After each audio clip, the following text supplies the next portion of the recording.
Oke, selamat pagi teman-teman. Bismillahirrahmanirrahim. Assalamualaikum warahmatullahi wabarakatuh.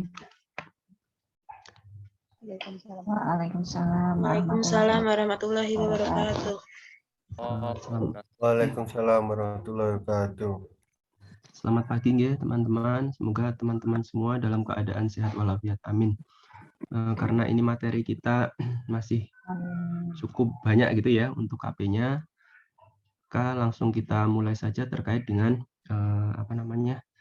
pelatihan hari ini.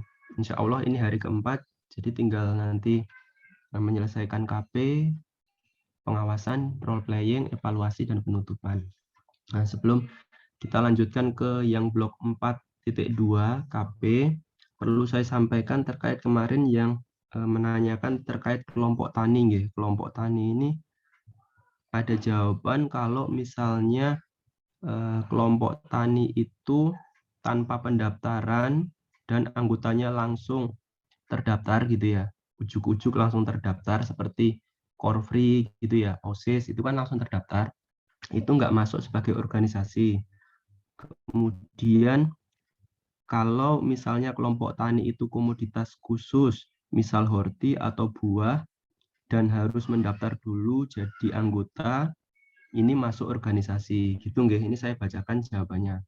Tetapi semalam kan saya buka di buku pedoman nggih. Di buku pedoman itu kan yang dianggap ikut anggota organisasi itu jika yang pertama mendaftar kan ya mendaftar, yang kedua tidak terkait dengan pekerjaan atau sekolah gitu ya. Nah, kalau dari buku pedoman itu bisa saya simpulkan sih sebenarnya kalau kelompok tani itu kan terkait dengan pekerjaan.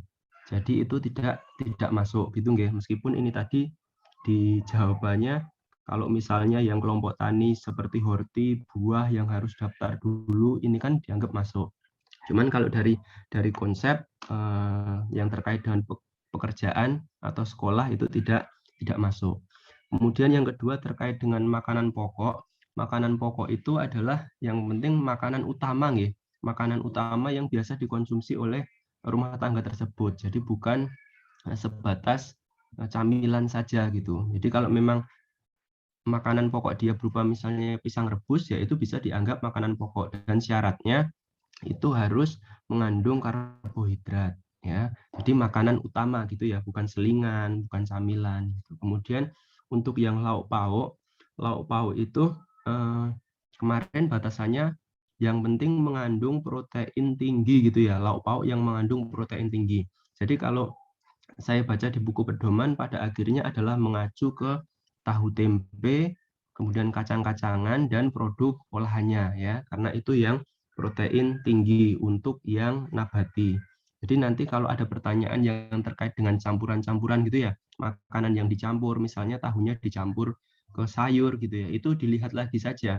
Apakah dengan dicampur itu masih bisa kita lihat atau kita anggap bahwa makanan tersebut masih mengandung protein yang tinggi gitu nggih.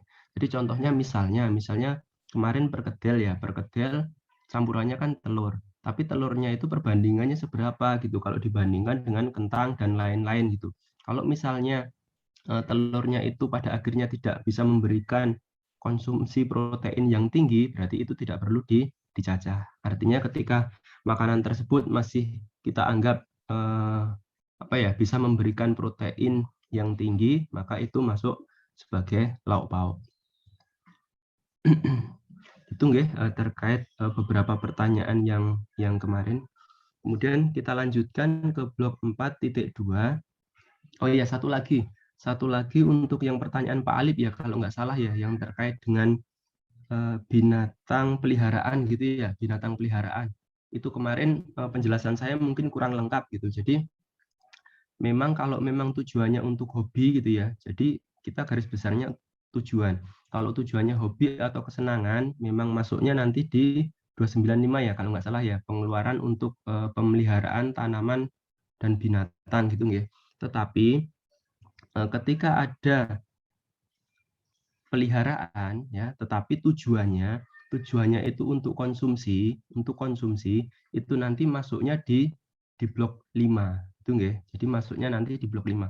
Kalau memang tujuannya untuk konsumsi. Jadi tolong dibedakan tujuannya untuk konsumsi atau tujuannya untuk hobi kesenangan atau tujuannya untuk usaha gitu nggih. Jadi tolong dibedakan, nanti penempatannya berbeda-beda. Gitu nggih. Karena kemarin saya jawabnya hanya yang untuk hobi gitu ya, untuk hobi. Jadi yang lain tidak lengkap, termasuk yang ayam kemarin ya. Saya contohkan ayam. Pada kenyataannya ayam ada yang digunakan sebagai hewan peliharaan atau digunakan sebagai hobi atau kesenangan. Ya, ada juga yang tujuannya konsumsi. Jadi itu nanti perlakuannya berbeda. Termasuk nanti teman-teman terkait dengan pertanian ya, pertanian tanaman pangan itu nanti masih mengambang. Ini masih ditunggu jawabannya. Jadi nanti kalau ada teman-teman yang bertanya terkait dengan pertanian tanaman pangan mungkin belum bisa kita jawab karena masih ditanyakan. Oke, blok 4.2 pengeluaran untuk barang-barang bukan makanan selama sebulan dan setahun terakhir. Ini dalam rupiah nggih. Ini seperti yang kemarin, pencatatan barang-barang bukan makanan dan tahan lama menggunakan pendekatan delivery approach. Artinya nilai barang dicatat ketika barang tersebut telah diterima di rumah tangga. Kemudian jika rumah tangga atau anggota rumah tangga telah melakukan pembelian barang, tetapi masih dalam pengiriman, maka pembelian tersebut tidak dianggap sebagai pengeluaran. Jadi syaratnya memang harus sudah sampai di rumah gitu ya. Meskipun kita sudah beli, misalnya beli online, beli HP online, tetapi saat pencacahan HP-nya belum sampai di rumah, belum datang, yaitu belum dianggap sebagai pengeluaran di sini nanti di blok 4.2 ya. Belum dianggap sebagai pengeluaran. Tetapi kalau HP-nya sudah datang, pun belum kita buka, boxnya masih utuh, itu nanti masuk di pengeluaran blok 4.2.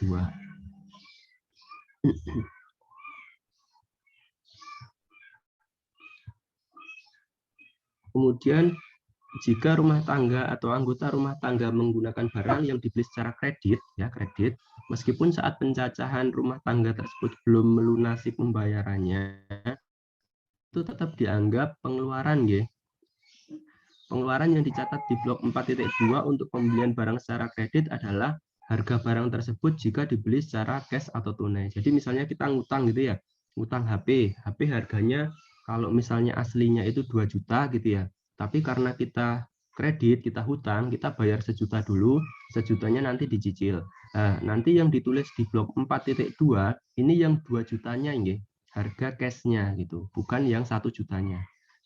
Nah, nanti perhitungannya bagaimana itu nanti ada di transaksi keuangan yang lebih lanjut. Intinya di blok 4.2 ini kalau ada barang yang kita kredit, maka yang dituliskan adalah harga cashnya atau tunainya ketika barang tersebut misalnya tidak kita kredit, gitu nggih.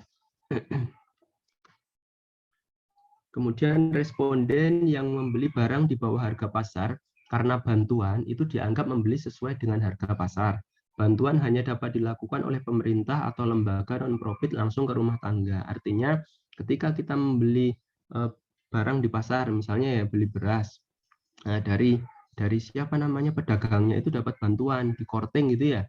Harganya harusnya 60.000, kita di korting 5.000, jadinya 55.000. Nah, yang ditulis di blok 4.2 ya, blok 4.2 ini nanti yang 55.000. Jadi itu dianggap sesuai dengan harga pasar. Karena subsidi nggak bisa diberikan oleh selain pemerintah atau lembaga non-profit.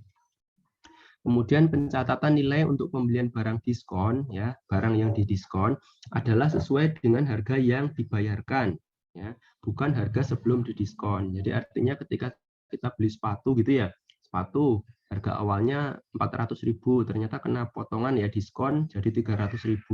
Ya yang kita tulis di blok 4.2 ini adalah yang 300.000, artinya sesuai yang dibayarkan. Kemudian pencatatan untuk pembelian barang dengan sistem cashback, yaitu dicatat sesuai dengan harga barang saat dibeli, kemudian nilai cashback yang diterima dicatat sebagai penerimaan dari transaksi keuangan. Ini misalnya kayak beli motor gitu ya, beli motor harga aslinya 20 juta gitu. Terus kita dapat cashback 2 juta gitu ya. Maka yang dicatat di blok 4.2 ini adalah harga yang 20 juta tadi. Nah, kemudian cashback yang 2 juta kita terima nanti masuk di blok 5D rincian 3E kolom 2. Itu nggih. Jadi ini tolong diperhatikan mana yang barang cashback, mana yang didiskon, mana yang belinya di bawah harga pasar, mana yang tadi kredit gitu ya, kredit. Kemudian khusus pencatatan biaya kesehatan ya, yang terkait dengan biaya kesehatan nanti ditanyakan sesuai dengan biaya yang benar-benar dikeluarkan rumah tangga dalam setahun terakhir atau OOP dan biaya yang seharusnya dikeluarkan.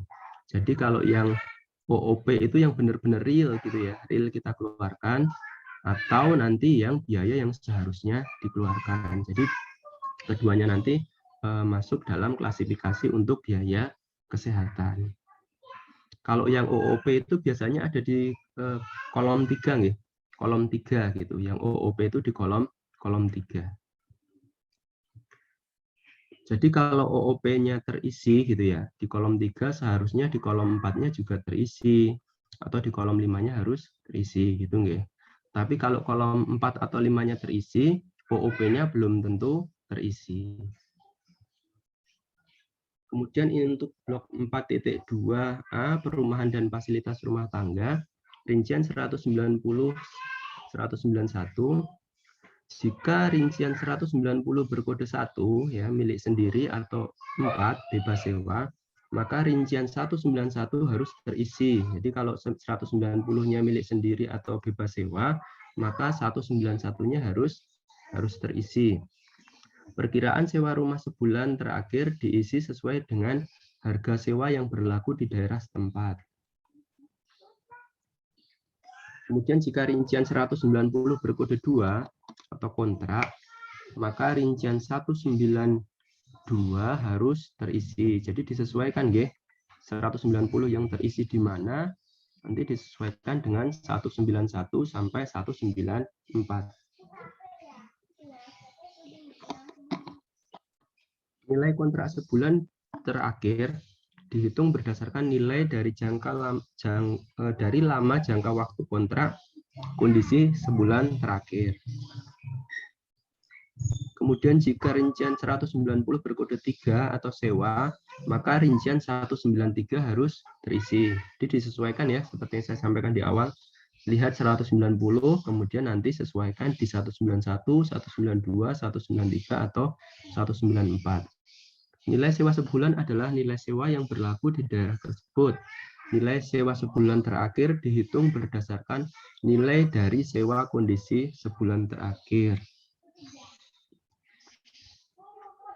Kemudian jika rincian 190 berkode 5 atau 6, dinas atau lainnya, maka rincian 194 harus terisi. Isiannya adalah nilai sewa atau perkiraan sewa yang berlaku di daerah tempat. Artinya 191 sampai 194 ini minimal salah satu harus terisi ya. Jadi 191 sampai 194 ini harus terisi salah satunya, karena kita kan pasti 190-nya kan ada isian kan ya.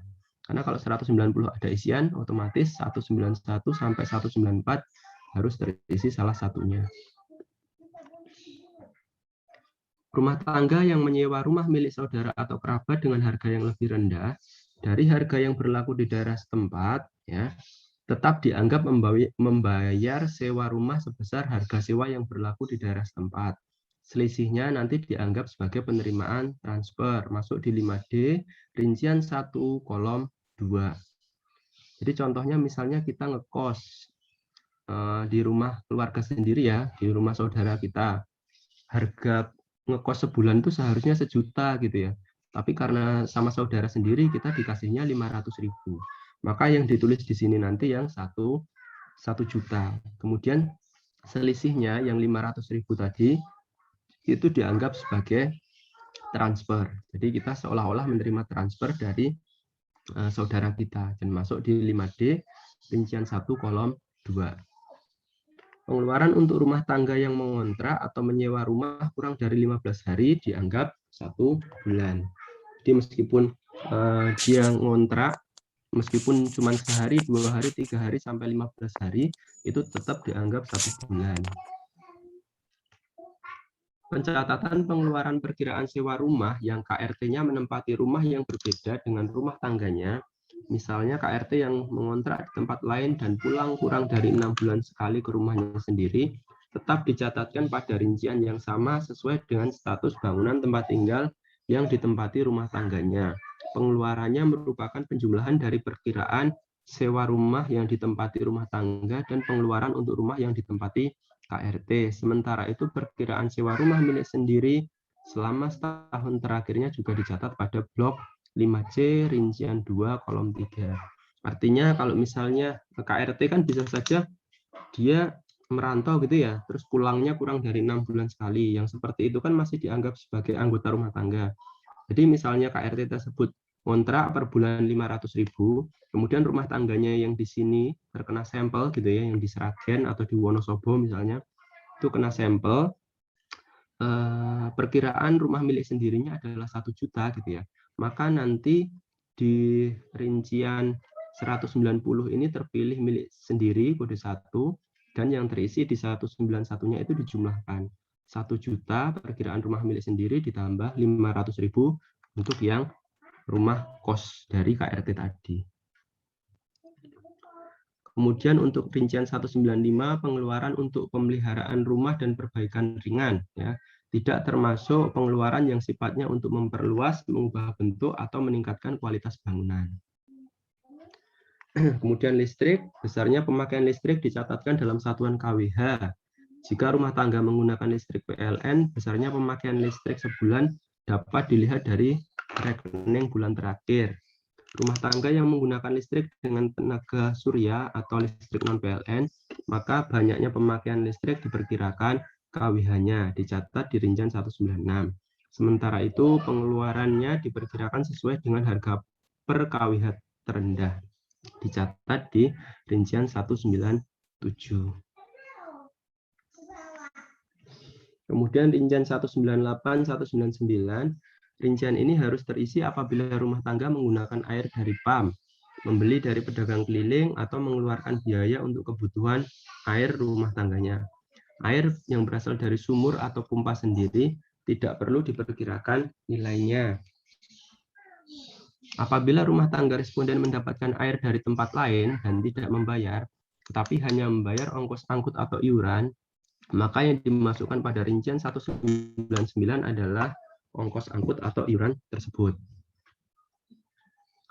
Kemudian jika rumah tangga menggunakan sumber listrik dari generator dan hanya dipergunakan untuk kebutuhan rumah tangga sendiri, maka banyaknya pemakaian dan pengeluaran untuk listriknya tidak perlu diperkirakan, karena pengeluarannya telah dianggap sebagai pengeluaran untuk bahan bakar, minyak pelumas, dan pemeliharaan generator. Jadi dicatatnya di rincian 200 sampai dengan 205. Ini berbeda kasus jika rumah tangga menggunakan sumber listrik dari generator yang juga didistribusikan pada rumah tangga lain, maka rumah tangga tersebut dianggap memiliki usaha listrik non-PLN. Pengeluaran bahan bakar, minyak pelumas, dan perbaikan ringan generator itu tidak dicatat di rincian 200 sampai 205. Pemakaian listrik dari generator untuk ruta tersebut dicatatnya di rincian 196 dan 197 yang listrik tadi ya. Diperkirakan secara proporsional dengan jumlah watt yang dipakai rumah tangga. Nilainya diperkirakan menurut harga pasar. Kemudian untuk rincian 205 pemeliharaan dan perbaikan generator. Pemeliharaan dan perbaikan generator meliputi jasa perbaikan dan suku cadang generator, tidak termasuk meningkatkan kapasitas generator. Kemudian rincian 206, 207, 208, jenis bensin yang dimaksud meliputi bensin premium, pertalite, pertamax, selfie power, selfie super, total performance 92, total performance 95, dan sebagainya. Jadi ini terkait dengan bensin dan solar untuk kendaraan bermotor. Bedakan dengan yang generator tadi ya. Generator kan ada bensin, solar juga ya. Nah ini khusus untuk generator. Kalau yang ini untuk kendaraan bermotor. Sementara jenis solar termasuk sel diesel, performance diesel, dan sebagainya. Kemudian minyak tanah jelas ya, minyak tanah ini khusus untuk yang kendaraan bermotor, tapi apa ada gitu. Kemudian minyak pelumas untuk kendaraan bermotor. Kemudian yang 214, rincian 214 perbaikan dan pemeliharaan kendaraan bermotor. Perbaikan yang dimaksud meliputi perbaikan ringan dan besar ya, ringan dan besar. Yang dimaksud dengan perbaikan besar yaitu menambah umur pakai kendaraan dan meningkatkan nilai jual. Pengeluaran untuk bahan bakar, perbaikan kendaraan baik ringan maupun besar, serta pemeliharaan kendaraan bermotor yang merupakan jatah kendaraan dinas dari kantor juga dicatat. Nilai tersebut juga dianggap sebagai upah gaji dalam bentuk barang atau jasa. Jadi nanti kalau misalnya ada kendaraan dinas, nanti masuk di sini ya, masuk di sini pemeliharaannya, kemudian bahan bakarnya, dan nanti itu juga masuk di upah gaji berupa barang atau jasa di blok 5A kolom 6.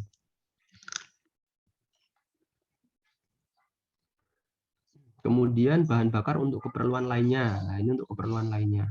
Kalau yang di sini tadi minyak tanah di sini untuk kendaraan bermotor ya, kalau ada. Tapi kalau minyak tanah untuk masak nanti masuknya di sini. Bahan bakar untuk keperluan lainnya rincian 215 sampai 224. Ini bahan bakar untuk keperluan rumah tangga lainnya yang dimaksud misalnya untuk memasak, penerangan dan sebagainya. Jadi nanti masuk di sini ya. LPG berapa kilo gitu ya. Hitungannya kilo nih LPG, jadi bukan tabung. Gas kota, tapi kayaknya nggak ada minyak tanah, arang, biogas, kayu bakar, dan lainnya.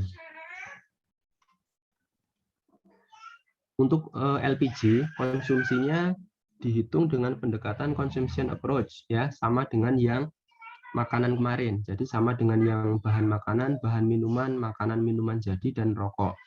Ini dihitung berdasarkan yang benar-benar digunakan gitu ya, bukan berdasarkan jumlah tabung gas yang dibuka. Bisa saja sudah dibuka, tetapi belum digunakan gitu ya, belum digunakan. Artinya belum tercatat di 215. Tapi kalau sudah dibuka, terus kira-kira sudah dipakai setengahnya gitu ya, berarti sudah terpakai 1,5 kilo. Kalau untuk gas 3 kilo gitu nggih. Jadi yang benar-benar digunakan. Kemudian kayu bakar dan bahan bakar lainnya. Apabila kayu bakar tidak berasal dari pembelian, misalnya diambil dari kebun milik rumah tangga, maka besarnya pengeluaran kayu bakar yang berasal dari kebun milik rumah tangga dianggap juga sebagai pendapatan bukan usaha rumah tangga. Jadi kalau misalnya kayu bakarnya diambil dari kebun, nanti diperkirakan nilainya di 224 berapa, kemudian nilai itu juga masuk di pendapatan bukan usaha rumah tangga, blok 5C, rincian 3A. Apabila kayu bakar dan bahan bakar lainnya berasal dari usaha rumah tangga, ya, kalau yang sebelumnya tadi bukan usaha rumah tangga ya, kalau yang sekarang kayu bakarnya berasal dari usaha rumah tangga, jika usaha perdagangan, maka margin perdagangan dan biaya produksinya dicatatkan juga pada blok 5B, kolom 4, kolom 5. Jadi ini yang terkait dengan pendapatan dari usaha rumah tangga. Kemudian pertanyaan 226 sampai 230 terkait pos dan telekomunikasi.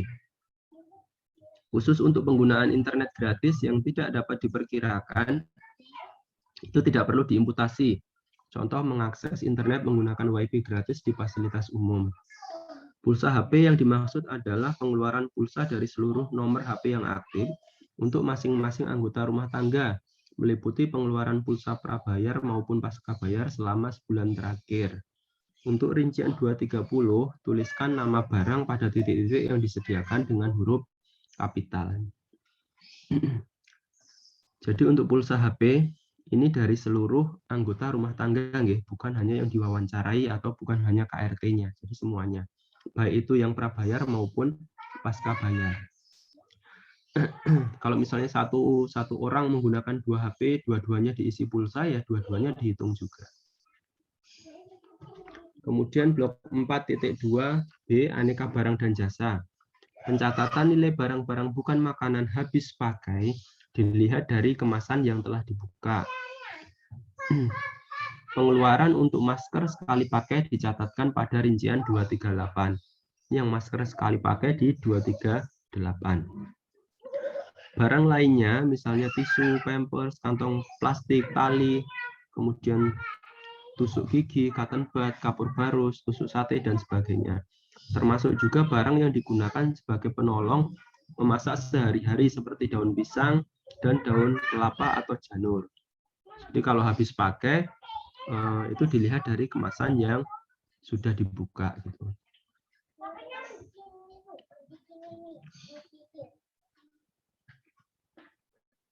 Kemudian untuk yang pengeluaran kesehatan, ya, biaya kesehatan.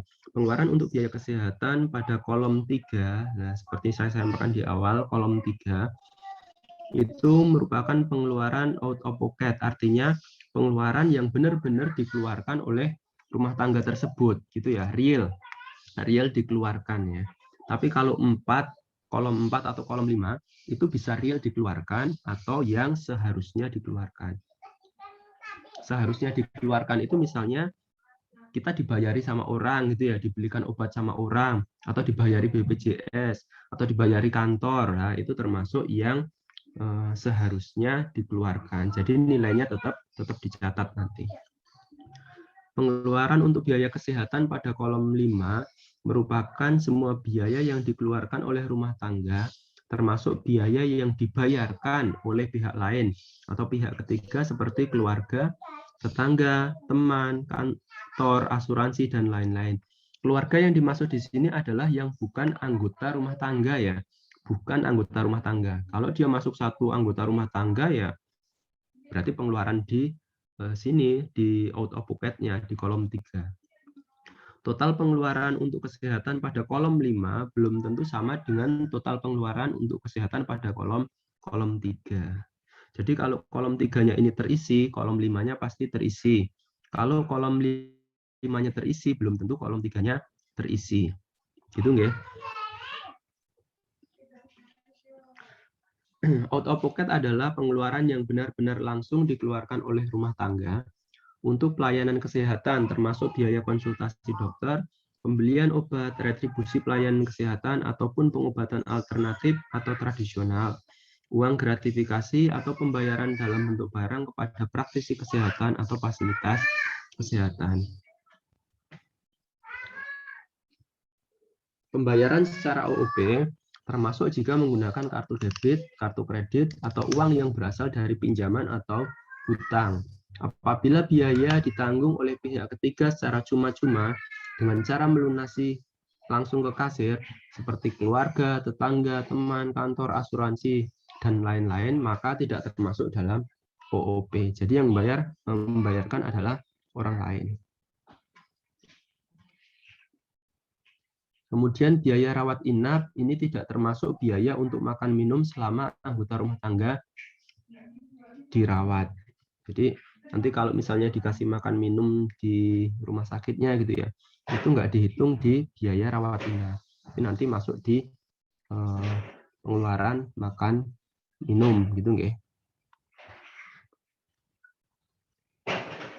Untuk yang 250, rincian 250 periksa kehamilan merupakan semua biaya yang dikeluarkan untuk pemeriksaan kehamilan, baik di rumah sakit, praktek dokter, bidan, puskesmas, dan lainnya. Kemudian 251, imunisasi. Jika rumah tangga mendapatkan imunisasi atau vaksin gratis dari pemerintah, maka rincian 251 kolom 3 adalah 0.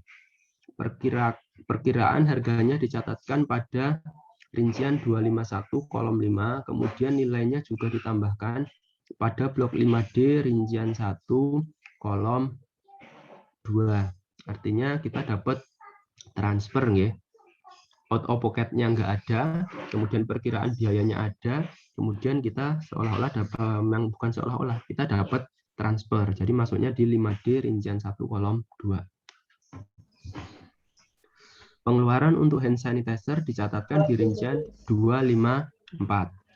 Jadi hand sanitizer nanti masuk di 254. Kemudian rincian 252 tes kesehatan, deteksi dini, medical check up. Ya. Pengeluaran untuk tes COVID-19 dicatatkan pada rincian 252. Tes COVID-19 dapat berupa genus 19, rapid test, swab antigen, swab PCR, dan sebagainya. Jika Ruta mendapatkan tes COVID-19 gratis, maka catatkan perkiraan harganya pada rincian 252A kolom 3 diisi 0. Ya. Realnya kita nggak bayar, artinya 0. Kemudian rincian 252 kolom 5 diisi perkiraan harga tes COVID-19. Kemudian nilai yang sama ditambahkan pada blok 5D rincian 1 kolom 2. Artinya dapat transfer. Jika anggota rumah tangga mendapatkan tes kesehatan atau deteksi dini atau medical check up gratis dari tempat ART tersebut bekerja, maka nilainya dicatatkan pada blok 5A kolom 6 upah gaji dalam bentuk barang atau jasa. Jadi kalau misalnya dari kantor gitu ya, kantor tempat kita bekerja, itu dianggap sebagai upah gaji dalam bentuk barang atau jasa. Kemudian ini mekanisme pencatatan OOP ya, konsumsi jasa pelayanan kesehatan. Kalau dibayarkan sepenuhnya oleh pihak lain, maka OOP diisi 0. Kemudian catat harga pasar di seluruh pelayanan kesehatan di setiap rincian sesuai layanan kesehatan yang dikonsumsi. Jadi di blok 4.2 kolom 3-nya 0, kemudian di blok 4.2 kolom 5-nya itu diisikan perkiraan sesuai dengan harga pasar gitu ya. Kemudian bentar, Pak. Oh, nggih, monggo. Ini yang di OOP, mumpung masih di OOP, ini saya dilihat di buku pedoman halaman 370, ini kok redaksinya termasuk biaya yang dibayarkan oleh pihak lain atau pihak ketiga seperti keluarga, tetangga, teman, dan kantor ya, Pak? Berbeda dengan yang keterangan di 371. Maksudnya apakah ada OOP-nya 0 gitu nggih? Kalau di 370 ini semua pengeluaran dari biaya kesehatan itu disebutkan termasuk biaya yang dibayarkan oleh pihak lain atau pihak ketiga itu, Pak. Yang betul yang mana ini? Jadi kalau biaya kesehatannya memang semua, biaya kesehatannya semua, tetapi khusus untuk OOP itu yang real dari rumah tangga kita sendiri. Jadi iya. Kalau di bukunya masih salah gitu ya, berarti ralat. Jadi OOP itu yang benar-benar real dari rumah tangga sendiri. Kalau diberikan dari keluarga, teman, dan lain-lain, itu biaya kesehatannya ada, tetapi OOP-nya tetap 0 gitu. Berarti yang 370 ada ralat. Oke, intinya masih sama dengan yang sebelumnya. OOP itu adalah yang benar-benar dikeluarkan oleh rumah tangga tersebut. Ketika di luar rumah tangga ya, di luar anggota rumah tangga, berarti itu masuknya nanti transfer. Itu ya, masuknya sebagai transfer. Jadi biaya kesehatan di kolom 3-nya 0, tetapi di kolom 5-nya nanti terisi nilainya berapa. Gitu nggih, Mas Satrio dan teman-teman nggih. Iya, betul, Pak. Kalau dia membayarnya dari uang non cair ada santunan itu ya, yang dari tilian-tilian itu termasuk sudah menjadi hak milik dari si pasien itu, keluarga pasien itu, atau dianggap dari Pak, pihak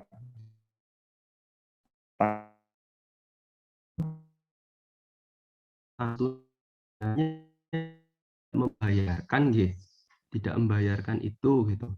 Kasih kepada yang bersangkutan, ya entah itu mau digunakan untuk nanti membayar biaya kesehatan, atau entah itu digunakan untuk biaya konsumsi atau biaya yang lain, kan tujuannya itu. Jadi diberikan kepada kita, kemudian bukan tujuannya untuk membayarkan biaya kesehatan, itu masuk nanti akhirnya ketika uang dari santunan tersebut digunakan untuk membayar biaya kesehatan, itu jadi milik sendiri. Sama dengan utang. Sama dengan utang. Utang kan juga seperti itu nggih. Kita pinjam, kemudian kan sebenarnya itu bukan uang kita juga, kita pinjam, tetapi pada akhirnya nanti kan kita harus mengembalikan. Nah, jadi kalau yang seperti itu sudah dianggap milik kita sendiri gitu. Uang milik kita sendiri. Berbeda kasus ketika misalnya memang itu diklaim dari BPJS, itu ya yang pertama, yang paling mudah klaim dari BPJS. Yang kedua misalnya ada keluarga yang delalah lebih mampu gitu ya, terus tahu gitu, ini biaya kesehatannya berapa, nanti saya saja yang membayarkan. Nah, itu termasuk OOP-nya 0. Termasuk juga tetangga, tapi kayaknya apa ada tetangga yang membayarkan gitu selama ini gitu. Kayaknya kalau saya lihat real di lapangan belum ada seperti itu. Jadi untuk yang tilian itu masuk sebagai uang kita sendiri gitu nggih, karena tujuannya bukan untuk membayarkan gitu. Oke, ada lagi Mas Satrio atau yang lain sebelum kita lanjut? Terima kasih. Nggih. Kalau di Wonosobo kemarin seperti itu enggak Mas Satrio? Iya, seperti itu. Cuma ini tadi saya yang membaca di halaman 370 ini kok redaksinya kok ini kalimatnya termasuk biaya yang dibayarkan oleh pihak lain gitu. Padahal belum ada keterangan informasi ralat atau gimana. Ya, coba nanti saya sampaikan agar bukunya diralat ya. Kalau itu jelas, Okay. insya Allah keliru gitu. Karena sesuai dengan konsep sebelumnya, intinya OOP itu yang benar-benar real dikeluarkan dari rumah tangga yang bersangkutan gitu. Oke. Oke, kita lanjut.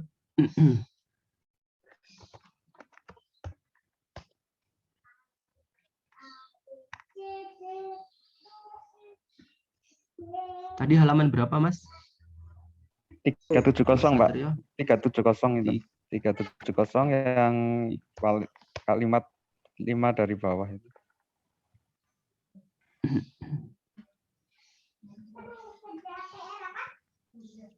Tiga tujuh kosong.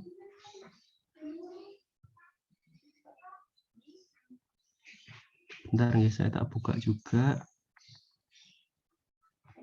Pengeluaran untuk biaya kesehatan pada kolom 3 merupakan pengeluaran out-of-pocket, sedangkan pengeluaran untuk biaya kesehatan pada kolom 5 merupakan termasuk biaya total. Nah, ini kan jelas, Thomas. Beda ini maksudnya ya. Ada redaksi sedangkan ya, sedangkan pengeluaran untuk biaya pada ya. kolom 5. Oke. Gitu. Terima kasih. Oke, nggih. Oke. Nggak ada perubahan nggih. Ya, nggak baca di atasnya. Oke, siap. Saya juga jarang baca buku pedoman, makanya kalau ditanya kadang-kadang buka dulu.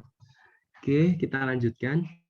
Jadi kalau tadi saya ulang, dibayarkan sepenuhnya oleh pihak lain, ya, sepenuhnya dibayarkan pihak lain, maka OOP di blok 4.2 kolom 3-nya 0, semuanya 0. Kemudian di kolom 5-nya diisi sesuai yang dibayarkan tadi berapa, sesuai rinciannya. Misalnya dia rawat inap gitu ya, rawat inap diklaim BPJS, klaim BPJS 0 gitu, bayarnya 0. Berarti di kolom 3-nya semuanya 0, di kolom 5 itu nanti misalnya biaya rawat inap habis 2 juta, ya tuliskan 2 juta. Kemudian untuk biaya obatnya misalnya biaya obatnya habis 4 juta, tuliskan 4 juta di kolom 5, tetapi di kolom 3-nya 0 karena kita tidak mengeluarkan sama sekali. Kemudian jika dibayarkan sebagian oleh pihak lain, ya artinya ada sebagian yang dibayarkan pihak lain, sebagian kita bayar sendiri, ya. Biaya yang dikeluarkan oleh responden, ya, yang kita bayar sendiri, itu nanti masuknya sebagai OOP. Jadi blok 4.2 kolom 3 itu nanti ada yang terisi sejumlah biaya yang telah kita keluarkan. Misalnya klaim BPJS tapi naik kelas gitu, naik kelas akhirnya kita diminta membayar 2 juta gitu ya, 2 juta. Nah, 2 juta itu nanti masuk di blok 4.2 kolom 3. Rincian yang mana itu disesuaikan. Rincian yang mananya disesuaikan, apakah itu biaya rawat inap, apakah itu biaya obat atau biaya yang lainnya. Gitu nggih. Kemudian catat harga pasar di seluruh pelayanan kesehatan di setiap perincian sesuai layanan kesehatan yang dikonsumsi. Ini dicatat di blok 4.2 kolom 5. Artinya gini, misal satu contoh komoditas saja yang gampang. Misalnya biaya rawat inap. Biaya rawat inap itu per malam misalnya 200.000 gitu ya. Terus selesai rawat inap kita habisnya 1 juta. Itu kalau hitungan dari rumah sakit. Kemudian karena kita naik kelas, kita pakai BPJS, ternyata kita masih ada tambahan 200.000 gitu ya, tambahan 200.000. Artinya yang 200.000 itu nanti kita masukkan di blok 4.2 kolom 3. Nah, kemudian nanti yang di kolom 5-nya itu 1 juta gitu ya, karena totalnya kan sebenarnya 1 juta kalau dihitung, totalnya 1 juta.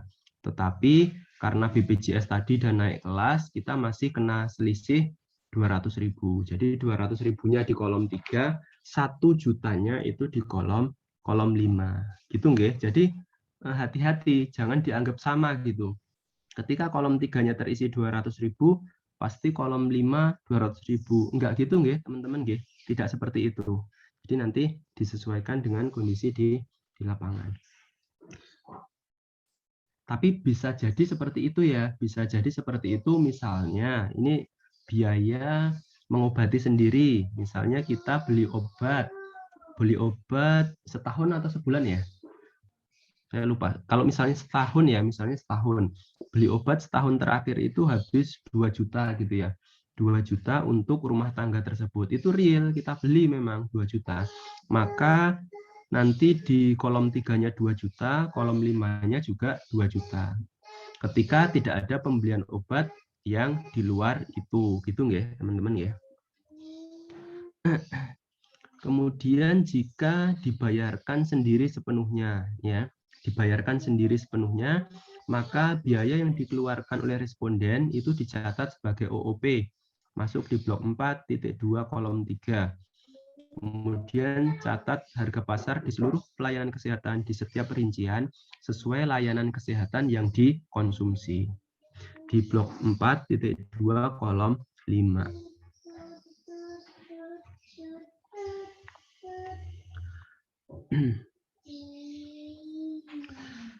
Ini ya pencatatan di blok 5 untuk yang dibayarkan sepenuhnya oleh pihak lain. Dibayarkan sepenuhnya oleh pihak lain artinya OOP-nya 0 ya tadi ya. Biaya yang dibayarkan oleh pihak lain misalnya melalui asuransi. Jika pihak lain langsung membayar ke rumah sakit senilai yang dibayar pihak lain, maka masuk ke blok 5D rincian 1 kolom 2. Jadi masuknya ke transfer. Mas Edi sebentar. Oh, nggih, monggo, Pak. Yang OOP tadi loh, yang kasus naik kelas. Itu tadi di kolom 3 itu katakanlah nambahnya 200, habisnya 1.200.000. Kemudian yang di kolom 5-nya 1 juta. Jadi kolom 5 bisa lebih kecil memang ya dari kolom 3. Bukan, Pak. Yang di kolom 3 ngapunten. Di kolom 3-nya 200, bukan 1.200.000. Di kolom 3-nya kita mengeluarkannya 200. Nggih. Jadi, benar yang nggih. Ya sudah.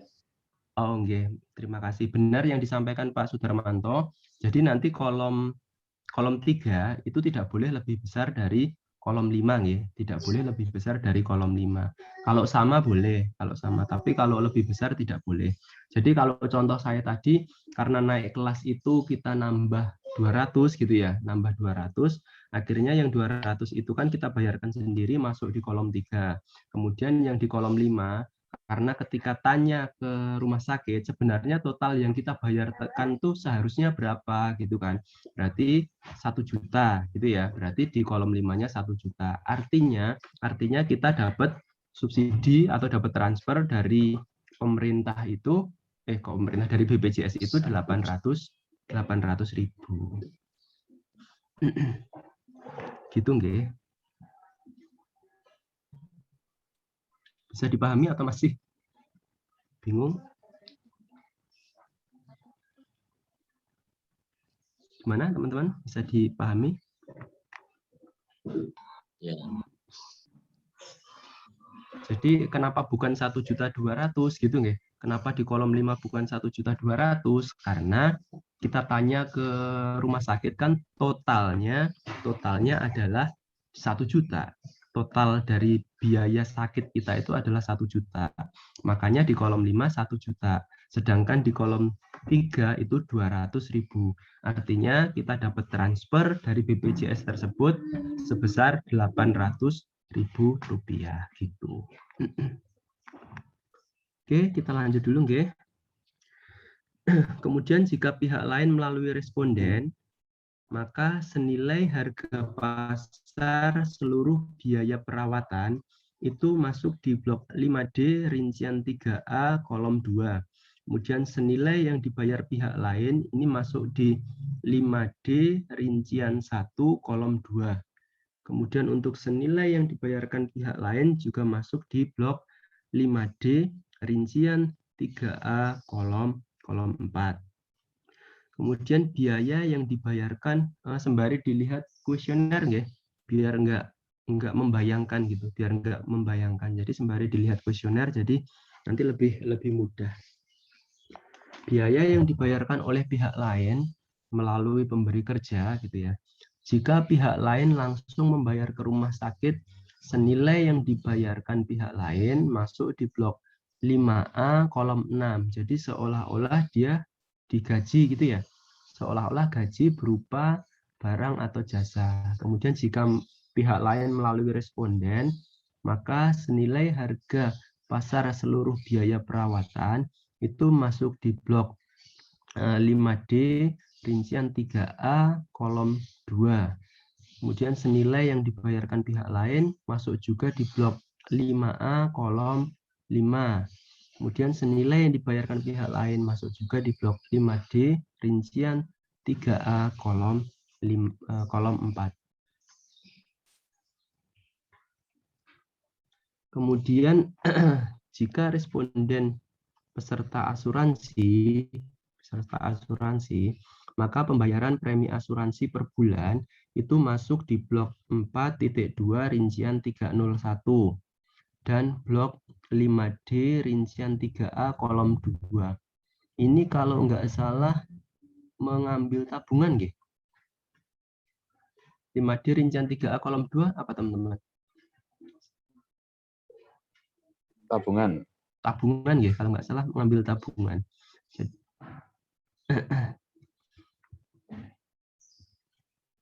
Jadi seolah-olah ketika kita ketika kita mengeluarkan gitu ya teman-teman ya, mengeluarkan uang gitu ya, itu sumbernya dari tabungan, seolah-olah gitu. Kalau misalnya itu kita bayar sendiri.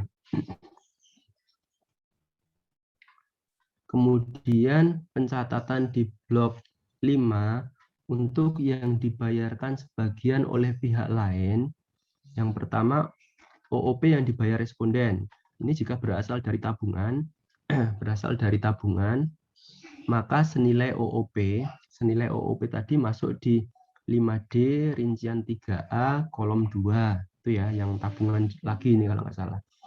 Kemudian jika berasal dari meminjam, artinya gini teman-teman. OOP tadi misalnya kita bayar 200.000 ya. 200.000 itu sumbernya kan dari mana? Pasti ditanya gitu. Nah, 200.000 ketika dia masuk di blok 4.2 itu kan kita mengeluarkan ya. Kita mengeluarkan gitu, dianggap pengeluaran. Kemudian untuk yang blok 5D rincian 3A kolom 2 mengambil tabungan itu kan dianggap sebagai penerimaan. Jadi nanti balance gitu ya, balance 200.000 di pengeluaran dan 200.000 di penerimaan gitu. Kemudian jika berasal dari meminjam, jadi OOP-nya tadi berasal dari meminjam atau hutang, maka senilai OOP itu masuk di 5D rincian 3B kolom 2. Ini berarti yang meminjam uang ya. Meminjam uang. Misalnya tadi OOP-nya 200.000 ya berarti yang meminjam uangnya itu 200.000 gitu. Jadi balance antara pengeluaran dan penerimaan. Kemudian senilai cicilan karena kita utang kan ya, kita utang.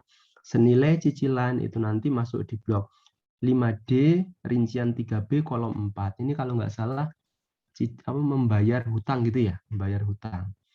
Kemudian senilai cicilan, ya, senilai cicilan juga itu masuk di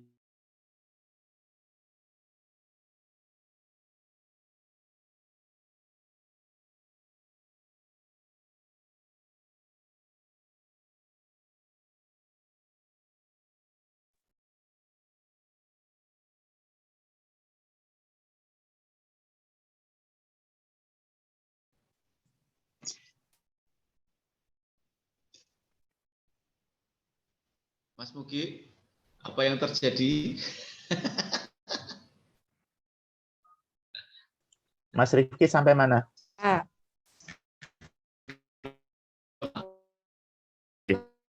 Kembali ke semua ini. Kembali ke ruang masing-masing. Siap.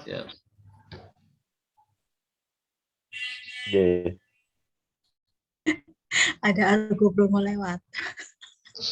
Harap maklum. Berikutnya akeh banget. Kembali ke kelas masing-masing, klik breakout, pilih kelas join. Ya, tuh penjelasannya itu. Oke, Pak, nggih. Sip. Angkat admin nih.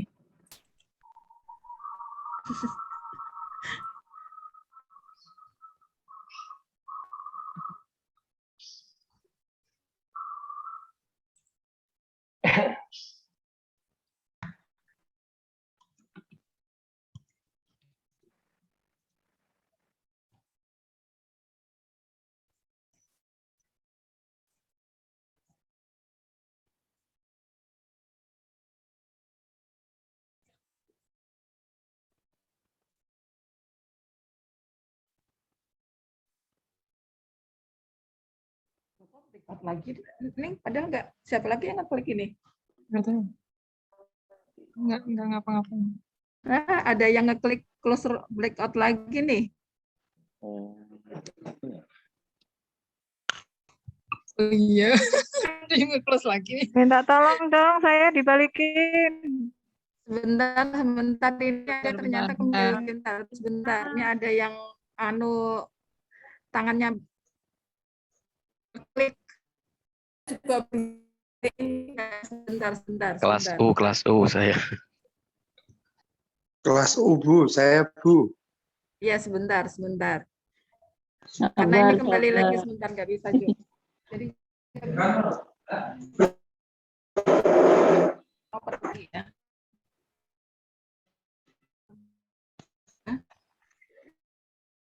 Ini kan klik join.